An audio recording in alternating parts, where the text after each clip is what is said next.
The Leviathan Chronicles. Season 3.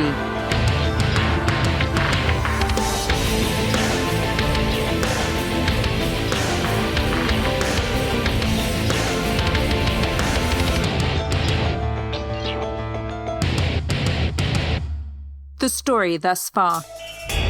Harlequinn is incapacitated within a sanctuary medical facility hidden deep within the Encore Hotel in Las Vegas. He has brought his young ward, Lisette to DefCon, the largest electronic security conference in the world, to find a coder capable of defeating the computer virus infecting Leviathan. To her frustration, Lisette's computer was hacked within the first 24 hours, and she was forced to change her hair for the conference, where she endured the unwanted attention of a particularly lecherous attendee. But despite not being comfortable in the hacker culture, Lisette crashed a recruitment party for a mysterious technology company known as White Egg. There, she spied a potential candidate known only as the Summer Night, but soon it became unclear if she was watching him or if he was watching her. And now, Chapter 40, The Aquarium Proposal. Las Vegas, Nevada.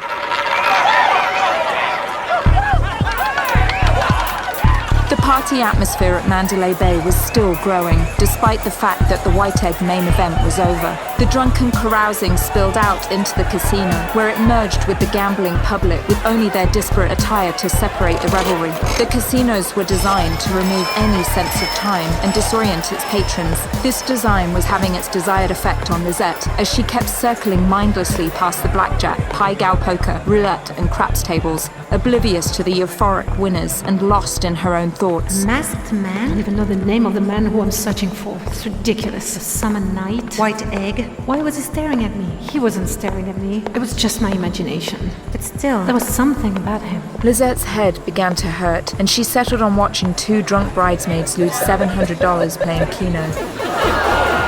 She grew bored and stole $50 of chips from the woman's messy pile and discreetly reinserted them into an elderly woman's dwindling stack at a nearby Wheel of Fortune slot machine. Hope you have better luck than I did tonight. With her energy flagging, she sat down at Eye Candy Lounge in the center of the casino floor and ordered herself a Diet Coke. Do you want rum in that? No, thank you. We're a bar, sweetie. These tables are reserved for people that are drinking. I'll have rum on the side. Can I see some ID? Sorry, I left it in my room. I guess just a Diet Coke then. Lisette stared despondently at the ice cubes in her glass. Her thoughts were distracted by two men and a woman at a table beside her, discussing the lock-picking panel held earlier in the day, while playing with a stainless steel master lock. Stop telling me how The woman had slender hands You haven't been able to that looked to be ideal for lock-picking. I did it twice. But her movements with the picks and tumblers were decidedly amateur. One of the men laughed at the blonde as she fumbled with the picks in her hand. I was helping them. Whatever. I give up. One of you try. You should steady the lock against the table before twisting. Oh, you know your way around a set of picks? Maybe. May I try? Help yourself. I'm clearly missing something. All is in the wrist. Give it a try again. You need to have a feel for the tumblers. How did you do that so fast? Even the leader of the workshop didn't do it that fast. Well, they probably went slow for the purposes of the demonstration, but the faster you do it, the better. Thanks. I'm Nuala. This is Oberon, and the quiet fellow is Cluracan. I'm Jeanne. You're using your real name? No. I'm guessing she means Jeanne d'Arc. You're quick. You're all named after members of a fairy tribe. You're quick as well. Where with the... Well, I don't think we need full introductions yet, do we?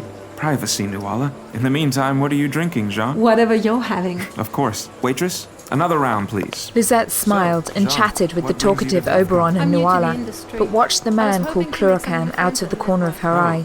He sipped his Talisker single malt scotch thoughtfully and listened to the others. I never said you could breach the network firewall using you did. When Oberon and Nuala got into a spirited argument about some details of a hacking incident that Lisette couldn't follow, Cluracan moved his chair closer to Lisette's. So, what is your interest in the result of hack matches? Did you have money on the bout? You seem disappointed. Lisette looked hard at Cluracan's eyes, and suddenly everything made sense. The summer night! It was you! I didn't recognize you without your boxing costume on. Boxing is really more a side job. I watched all of your matches. You're very talented, but you allowed the last opponent to beat you. You lost on purpose. That makes you sad? No, I just hate to see a professional not perform to his best ability. You threw the match. I was instructed by my employers. The winner, Locke, won an interview with them and from what I heard, did quite well. He'll be a strong asset to the company if he takes the offer. There's easier ways to hire people. Perhaps, but White Egg doesn't like to be seen chasing hackers, so they make the hackers win interviews with them. An efficient means of self-selection, if not a bit unconventional. I'm actually quite happy with the result. You are celebrating your evening with considerable restraint. I have seen more energetic celebrations at a wake. Nothing gets by you, does it? Not when I pay attention, no. I'm not a big partier. An occasional drink with friends is usually all I need. So tell me, Jean, honestly, why so much interest in the bouts? Something tells me you're not at DefCon for the panels. I'm doing some recruiting of my own. Really? Are you looking for boxers? Depends. What do you do when you get out of the ring? I'm a white hat.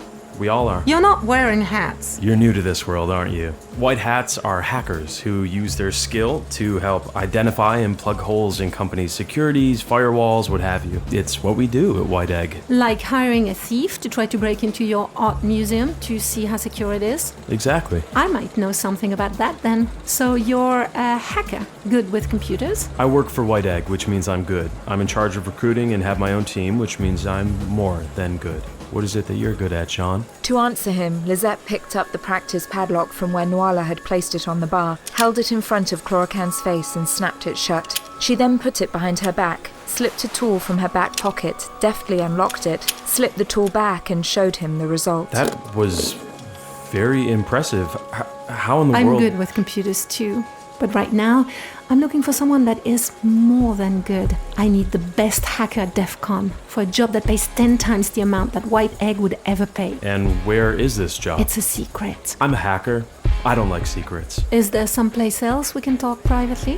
Where did you have in mind? What if I said the Aquarium? Why there? A test. What kind of test? I just want to see how comfortable you are being underwater.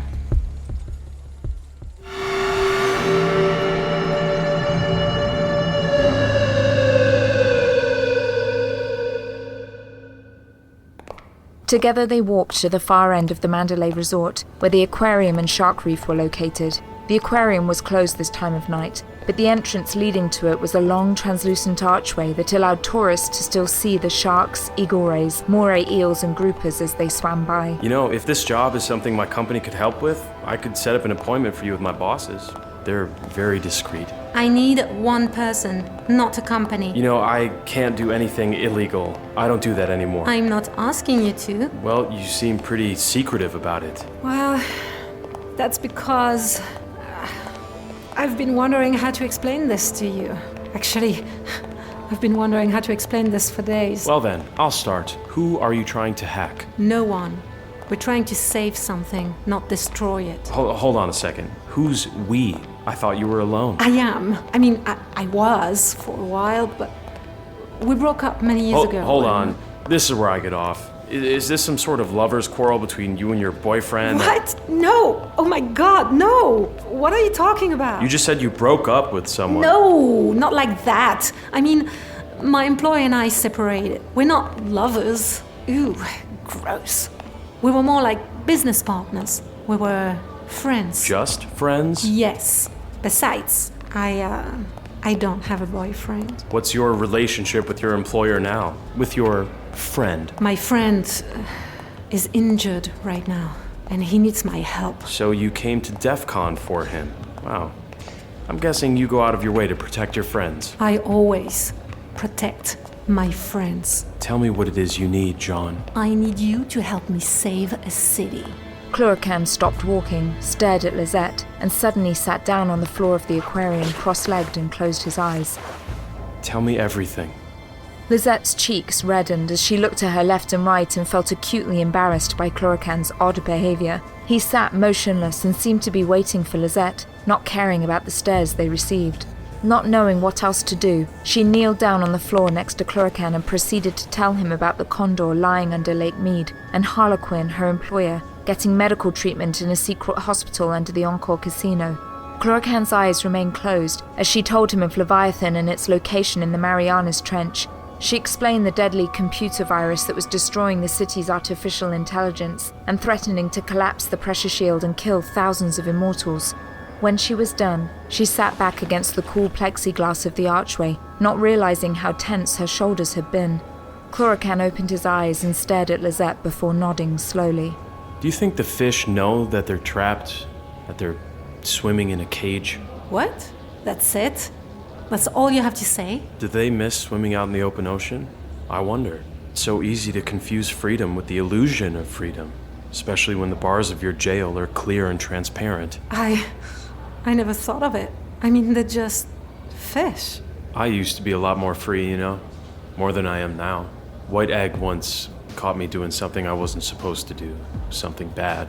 It held on to the evidence and kindly suggested that I come work for them instead. And they made it palatable with a generous salary, but they also made it clear that it was one of those offers I couldn't refuse, not unless I wanted to go to jail. So I am swimming in a really lovely fish tank right now, but sometimes I still miss the open ocean.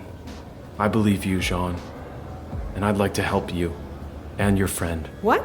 Just like that? You believe me? I just told you an unbelievable story.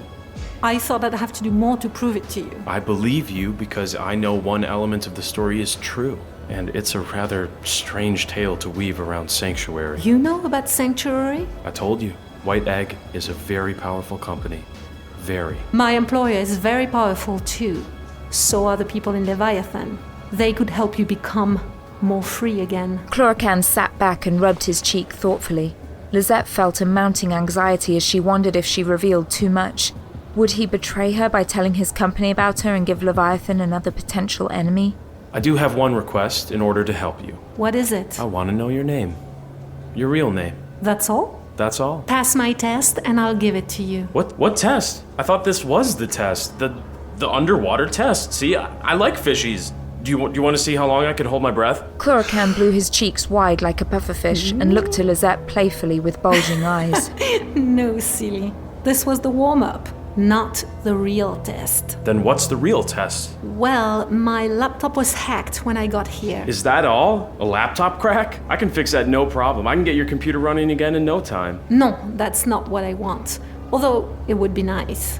No, I want you to find out who hacked it.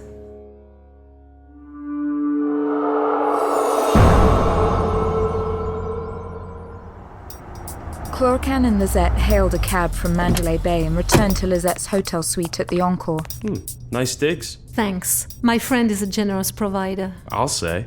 Come on, it's over here. Lisette showed Cluracan her laptop. The computer was still frozen, showing the letters PWNED on the display. Cluracan sat down at the desk and pushed the power button down to reboot it.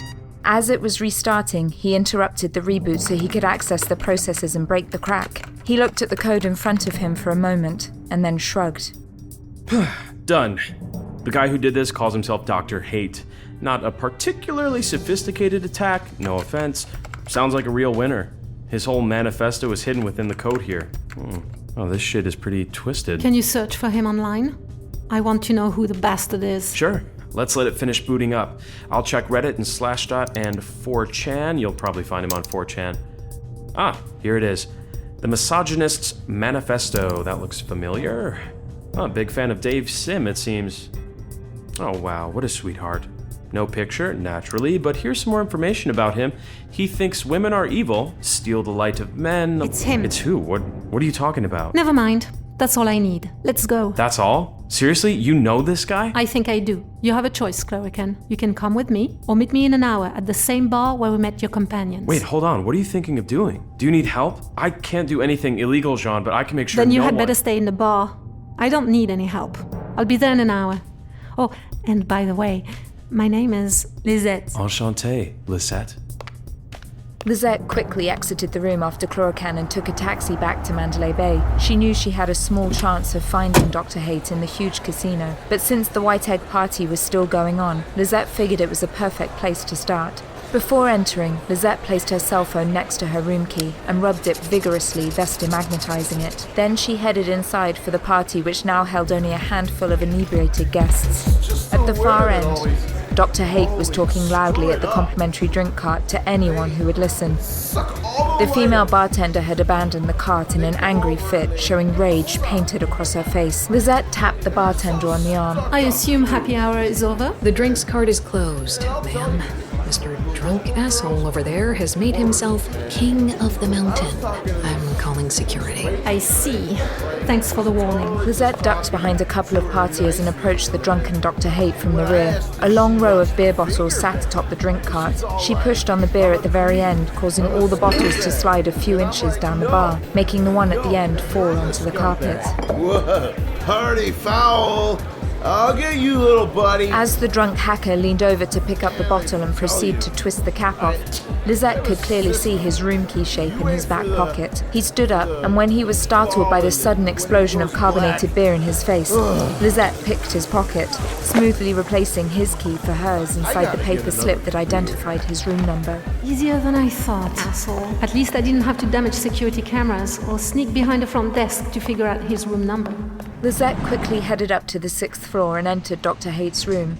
The inside was a shambles, with clothes and pornography scattered everywhere, along with computer equipment taking up the entirety of the second bed. Lisette briefly regretted being unable to damage his system in a more subtle way than complete destruction, but then picked up one of the desk chairs and proceeded to smash all of the equipment she saw.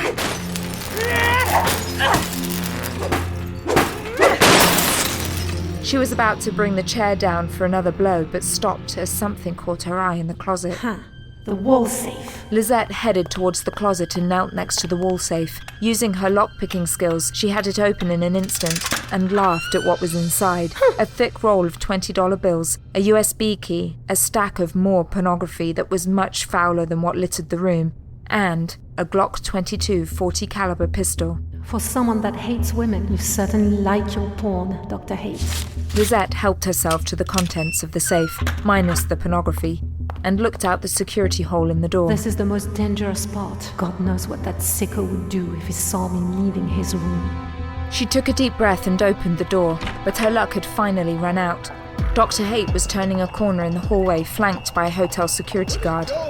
The guard had him by the upper arm, and he was protesting loudly about how the world was against him, and it was all feminism's fault. Lisette hoped he would be too involved in his rant to notice her, but as the door clicked closed, his eyes fell on her. Hey, that's her, and that's my room. How the fuck did she get into my room? Miss, could you wait there a moment while we check this out? Check out nothing. That bitch is a thief. Lisette took one look at the security guard and broke into a sprint, dashing for the stairwells. She wrestled past the heavy fire door and jumped down several steps at a time. The drunken hacker wasn't very fast, but the security guard was, and he was gaining on her. Stop! You're on security camera. She opened the door to the 4th floor and tore down the hallway. An elevator was opening just as she ran by, causing Lisette to skid to a stop. She quickly jumped inside, startling the elderly lady who was desperately clutching her large plastic cup of quarters. Take it easy. Slow down. Oh, pardon. Are you speaking Spanish? Merde, now they'll have me on security tapes and be looking for me on the casino floor. Think, Lisette, is there anything important in my room? This is my floor, Senora. Could you please move? Oui, of course, madame. Go right ahead. Realizing the camera in the elevator would tell hotel security wherever she got off, she exited the elevator and waited for the doors to close. Then she got out her lock-picking tools and used them to pry open the elevator doors until she had access to the shaft. The doors closed behind her and she stood on the lip of the door in danger of falling into the shaft and onto the descending elevator car. The shaft was lit only by the light that leaked through each floor's door cracks. She could see the heavy, greasy cables in front of her and hear the deafening motors at the top that raised and lowered the elevator. Damn it, I wish I took Cluracan's number. In my last breaking in Germany, there was a ladder in a cavity to the left. If I can just... thank goodness for international standards. A ladder was bolted to the shaft wall in a small recess. Lisette quickly climbed down on it and looked for a service access door. She found one, but it was locked. She made quick use of her tools again and took a deep breath. Please don't let security be waiting for me on the other side of this wall. She jammed the door open, ran out, and slammed right into Cluracan, who stood just outside the elevator. Whoa, I got you. Are you okay? Cluracan! That was impressive. Do you do trapeze work as well? I've always been more of a high wire guy myself. What are you doing? I have to get out of here. The security guards are chasing me. Don't worry. I've taken care of it already. We need to move quick. Are you ready to blow this joint? Yes. Then follow me. I know a way out of here where no one will see us. This way.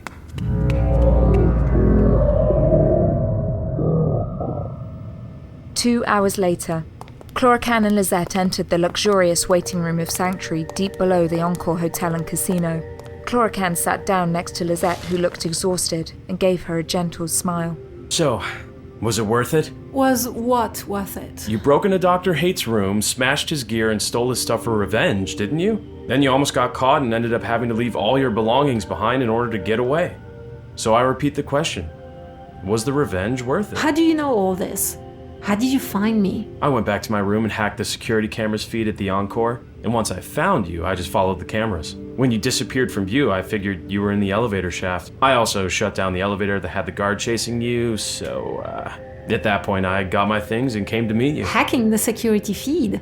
Isn't that illegal? I thought you didn't do that anymore. I make the occasional exception. Besides, I was interested. Lisette reached into her jeans pocket and pulled out the thumb drive. She handed it to Cluracan. Revenge is sweet, but you can tell me if it was worth it.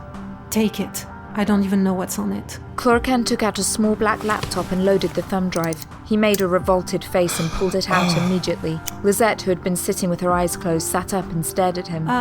What is it? We need to get this back to him. Why in the world would we want to do that? Because there is child pornography on this that Dr. Hate needs to go to jail for. It's disgusting. Never mind, he has identifying information here, the idiot. It says Dr. Hate on it, but we know where his room is, even if we don't know his actual name. I can have someone from Sanctuary take it to hotel security. All right. Well, I guess it was worth it. So how long are we waiting here? It's 3 a.m. and they'll allow visitors starting at 8. Let's just try to doze until then. At least we know we're safe here. Lisette and Cluracan settled back in the plush fabric chairs and tried to get some sleep through the wee hours of the morning. She expected to wake up with a sharp pain in her neck, but when she opened her eyes, she felt strangely refreshed. Her head rested on something soft, and she suddenly realized she had nestled up against Cluracan's shoulder. He was already awake, and she sat up quickly, scrambling away from him. You looked so peaceful, I didn't want to wake you. I'm sorry. That wasn't professional. I promise I'm uninjured. Well, it's 8 o'clock. Your employer should have received his breakfast by now. I think we can head back there. Cluracan rose up and stretched while Lisette busied herself by rubbing her face and making sure she hadn't drooled all over herself and him. They approached the door and asked the guard if they could see Harlequinn. The guard made Cluracan keep his luggage in the waiting room, frisked them again for weapons, and placed blindfolds over their heads as they walked through the hall, making sure they never learned the identity of any of the other patients in Sanctuary. Finally, a door opened and she was ushered through as the blindfolds were removed. Harlequinn lay in bed, looking much better than she remembered. His burns almost healed, and he was actually smiling. And then, a wonderful thing happened. Lisette, it's good to see you. Harlequinn, you can speak? Lisette ran to Harlequinn's side to hug him. I'm so glad. It's a wonder what they can do with stem cells, steroids, and skin grafts. I see you've brought a friend here. Harlequinn, this is Cluracan. He has said he will help us. It's a pleasure, sir. A fey trickster. Well, looks like you've got a type, Lisette. What do you mean? Never mind. Dear Cluracan, I have the utmost faith in my ward that she has chosen well. Has she informed you of the gravity of our mission? She's explained that many lives could be at stake. More like thousands. Do you honestly think you're up to it? My company defends the most complex computer systems in the world from attack, and my company is the best at what they do.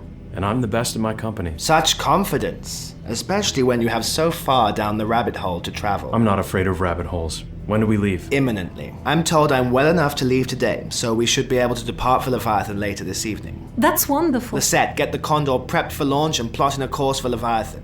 No pressure, dear Cluracan, but thousands of lives are now in your capable hands.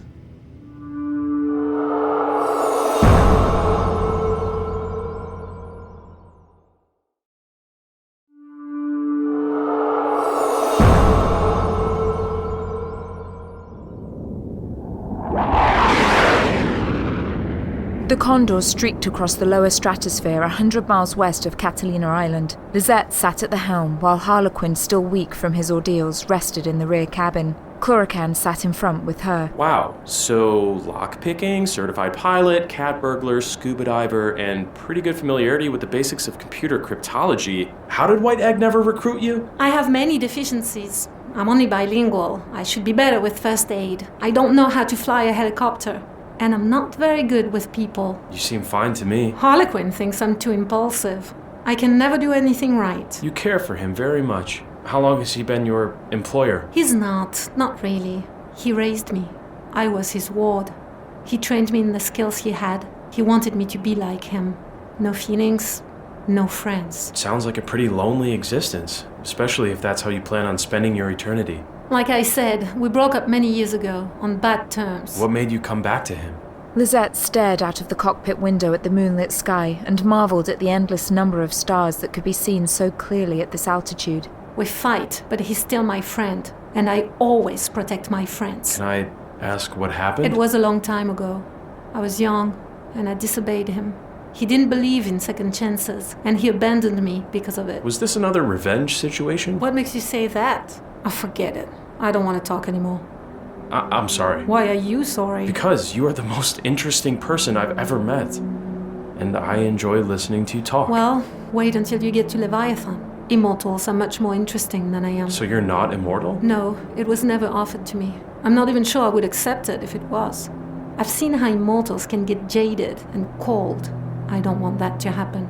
Sometimes I think that by knowing you have limited time, you are forced to make the most out of your time. The cockpit door swung open. I would beg to differ, my dear. When you are immortal, you soon come to realize that your options are limitless. You can do everything you've ever wanted, not limited by time, the loss of youthful energy, illness, or financial constraints. You can travel endlessly, have houses on the Mediterranean, in the Colorado Rockies, or the Scottish cliffs. And if you can find someone to love during that time, well, it's unlikely. But if you do, the time together can be remarkable. Harlequinn's eyes swung from Lisette to Cluracan. The young man caught the glance, while Lisette stared at the controls and didn't catch his meaningful look. As for why I didn't offer it to you, my dear, we don't typically offer the gift to those so young. You need to understand life a little more before you accept it forever. Had we not parted in such unfortunate ways, I probably would have offered it to you. Eventually. Do you know what you would have said, Lisette? No, I don't. So, Cluracan, before I brief you on the situation in Leviathan, I think it's time we learned a little bit more about you. Why don't you start by telling us your real name and favorite Spice Girl? My name is Paul Lee, but only my aunt calls me Paul. Everyone at White Egg calls me Cluracan. White Egg. That bloody name has been driving me crazy since Las Vegas. Where do I know it from? The owners are British. They used to have a facility in Newcastle until it burned down. They feared corporate terrorism and moved the company to Santa Cruz. And you do fight viruses for a living? Among other things. Lisette, what's our ETA to Leviathan? 2 hours to the trench, then we park, submerge, and wait for a zephyr. Excellent. Now, Cluracan, come join me in the rear cabin and I'll tell you what awaits you in Leviathan. Harlequinn and Cluracan retired to the rear of the Condor, where he showed the young hacker a holographic schematic of Leviathan City and explained the city's combination of thermic, tidal, and seismic energy sources that supported the pressure shield and powered the city's infrastructure, as well as the importance of Starstone technology. Cluracan was inquisitive and grasped most of the conceptual ideas quickly, but his attention turned back to the threat at hand. Tell me everything you know about the virus. I'm afraid I can't tell you very much about it. That's one of the reasons we need you see. I know it's biological in nature and smart. It shifts constantly, so every time we think we have a bead on it, it escapes us. How long has the Civic AI been infected? Hard to tell. A traitor named Bennu introduced the virus into the system, but we have no idea when or how long it remained dormant. I'm still trying to figure out how immortals with access to alien technology can't fix this, but somehow We're almost at the entry point to the trench. Lisette, take us down.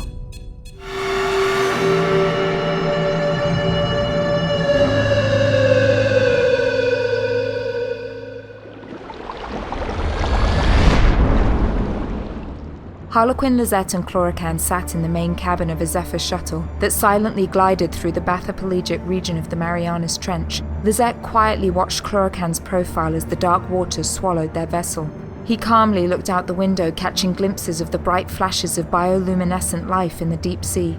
He then turned and flashed an excited smile at Lisette. Penny for your thoughts? I just can't help but think you're taking this all too well. You look like you're actually having fun, not worried about drowning or being crushed into squid chips. Squid chips? Mm-hmm. Something I heard Harlequinn say once. It's a lot to take in, I admit, but I trust you.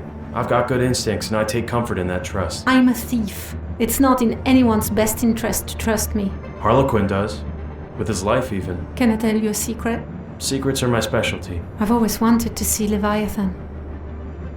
I feel guilty saying it, given the tragic situation, but I'm a little excited. You've never seen the city? Never. Harlequinn doesn't visit often, and when you're considered a rogue citizen like him, the immortal establishment isn't going to look kindly on anyone you bring down. My one association with Leviathan is with its blackest sheep.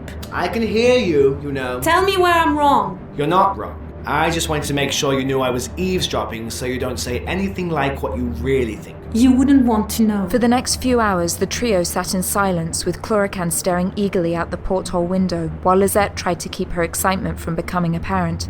Harlequinn could only think of one thing. Evangeline, have I redeemed myself now? Will you apologize for accusing me falsely? Will I forgive you? Out of the darkness of the deep trench, a faint glow reached out towards the Zephyr ship, slowly approaching it.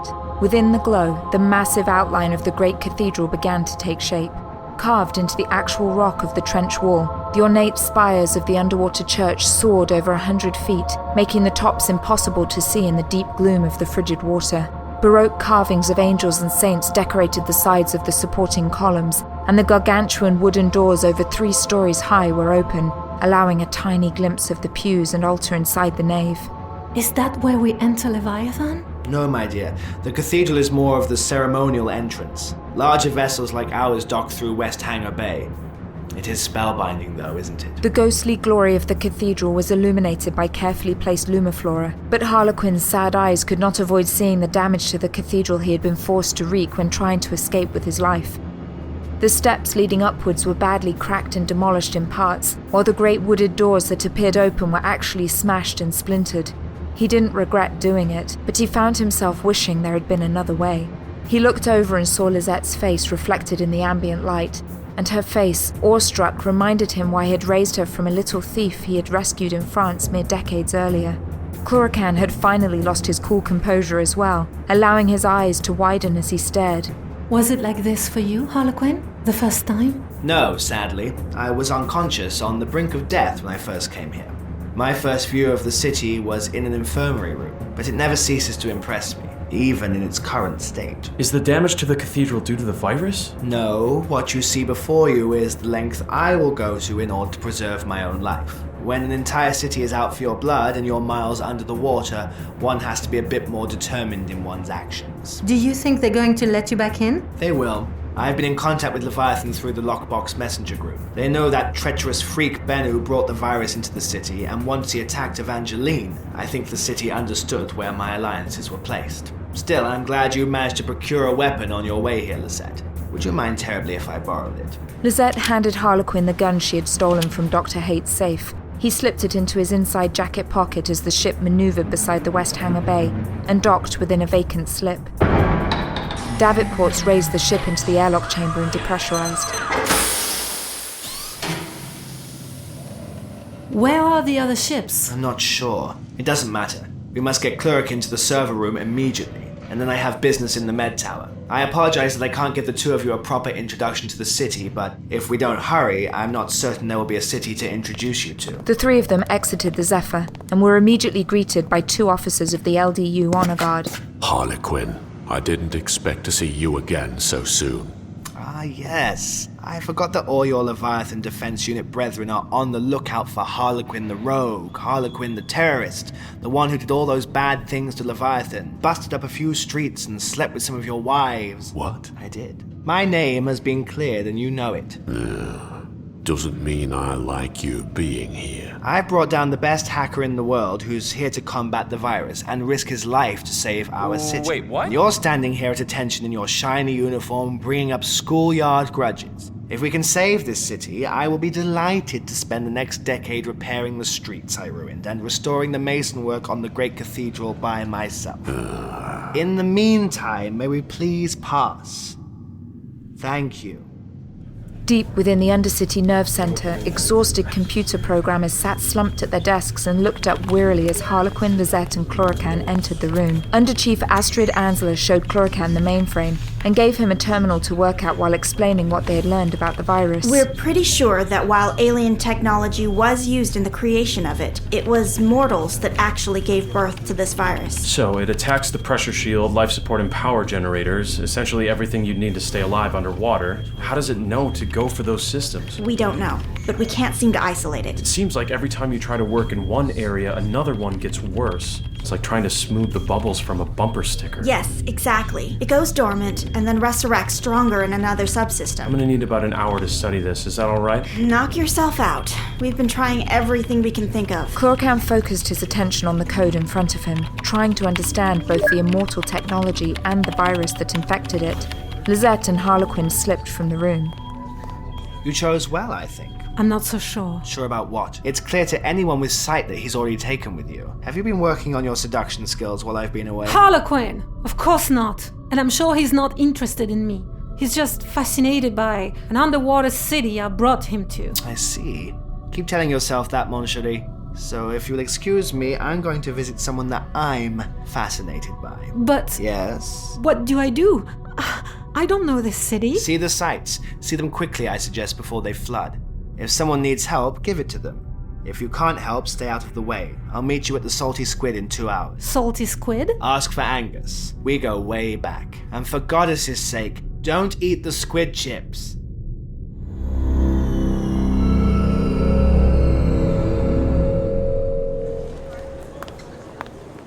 Harlequinn thought bitterly that all he seemed to be doing lately is rushing through the streets of Leviathan.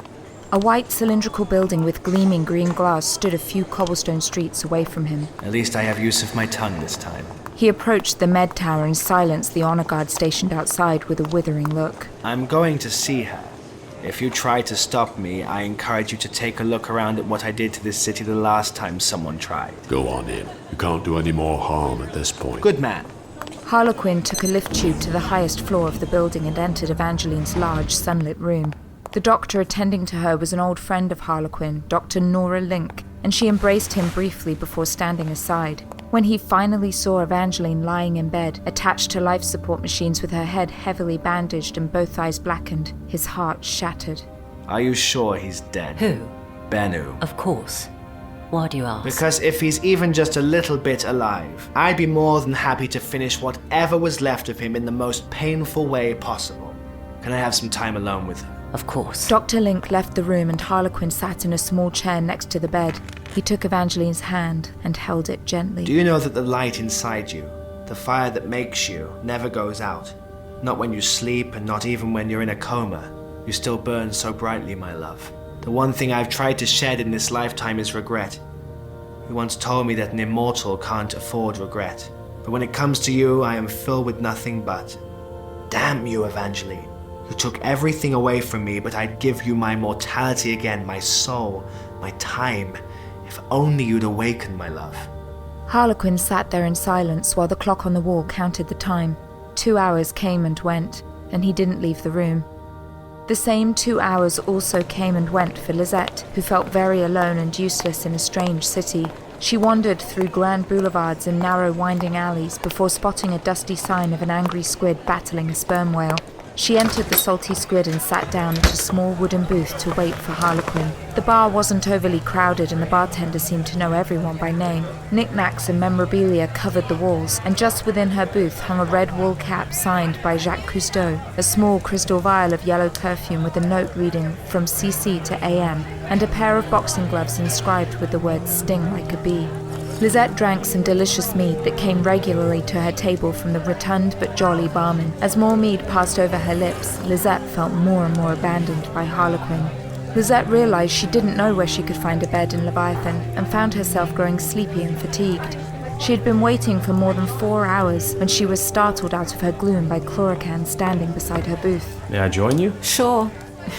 It doesn't look like Harlequinn is going to. Where did he go? To see Evangeline. I suppose I shouldn't be mad at him.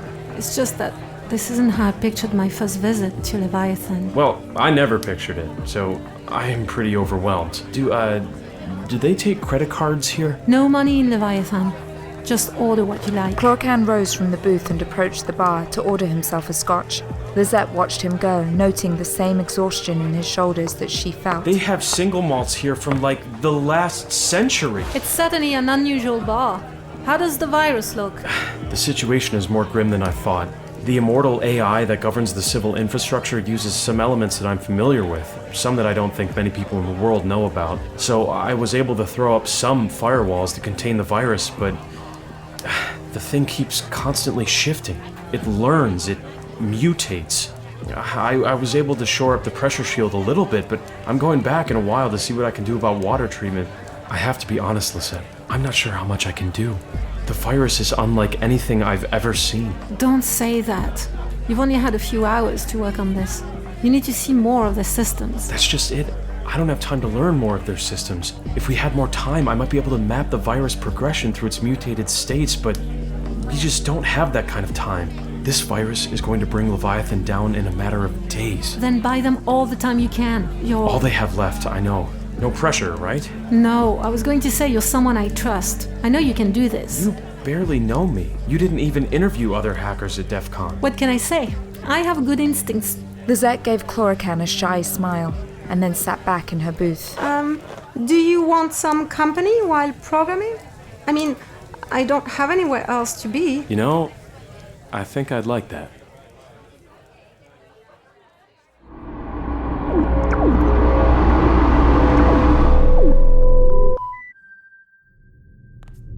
Harlequinn entered the subterranean server room quietly, not liking that he had let Lisette down. It was late, and the server room was empty except for Cluracan and Lisette. His young ward sat against the wall near the door, her head back, dozing slightly. But she awakened when he gently touched her arm. Oh, Harlequinn. Has it been 2 hours already? Yes, I'm sorry about that. I spent more time at the med tower than I had planned. How is she? Unchanged. At this point, we need a miracle. Or a starstone, if McCallan can procure one. The woman leading the strike force? You have faith in her? No. I do, but I get the sense she has her hands full on the surface. How is our hacking prodigy making out? I don't know. He's been working for several hours without a break. I finally just dozed off. Cluracan, what's our status? I was able to identify one string in the virus, almost like a gene or a bit of DNA.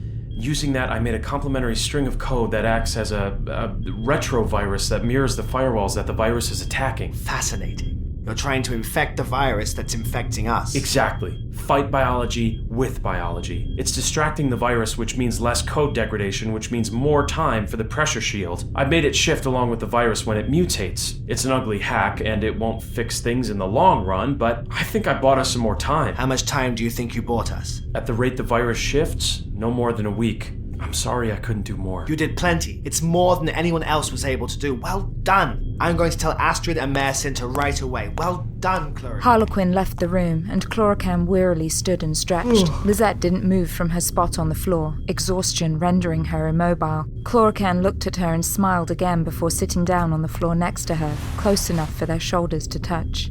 They haven't thought to give us anywhere to sleep, have they? I expect whoever is in charge of guest services is busy repairing the cathedral or getting the evacuation ready. Can't really blame them.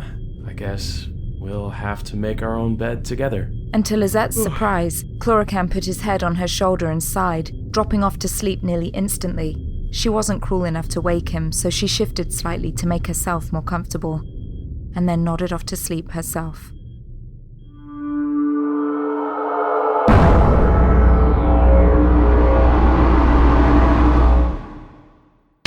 You have been listening to the Leviathan Chronicles. The Leviathan Chronicles was written and created by Christof Laputka, produced by Robin Shaw, produced and musical composition by Luke Allen, directed by Nobi Nakanishi. For a full list of cast and crew, or to purchase the ad-free director's cut, go to leviathanchronicles.com.